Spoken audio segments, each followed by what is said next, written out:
Robinson's Place. Medyo napaaga ako ng dating dito and mamayang 10 a.m. pa sila mag-open ang DFA.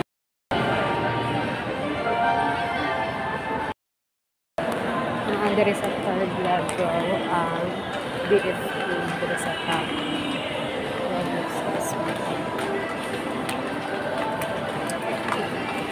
sa sabay na po kami uban kaya maragpadong pinis mo dito sa mga dito. Honestly, ito ko pagtuko ka sa dito.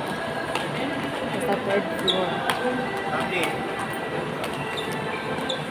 Balik daw po, October 7, mga schedule sa ko follow up sa ko ang passport with me. Ang kodron ba? Nakalbaan pag-yapit ang kodron na naglaw-lakaw sa ko. Para relax di mo ako mind. Huwag na tense to ko kanina. Oo, ka-prepare sa myself. Because lingkod sa ko dire kay nana ko dire sa gawa sa lobby na sa Robinson's.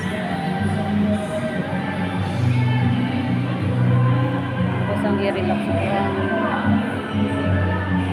kaugatan kay grab na-tense ko, I don't know why. Siguro kay kasi dito na yun sa line country ako ang success, no? Kutlangan ni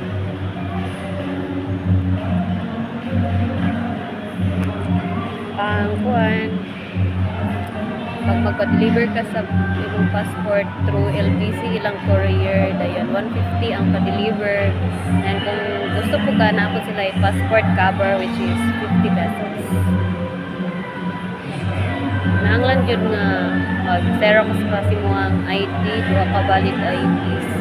Ako gi-colored na ko ang IDs, then ako ang birth certificate na NSO, kaya gi-colored po na ko siya. Para kuan dali ray mo ang process dito ang then ako mga tabang guardia pag-arrange sa mga papeles.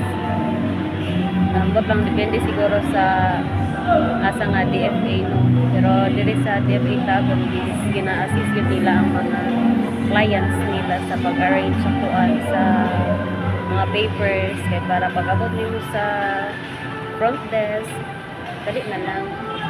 Which is ako, it takes lang 10 minutes rin ko susunod sa DFA or 10 or 20 minutes 30 minutes na yung maximum.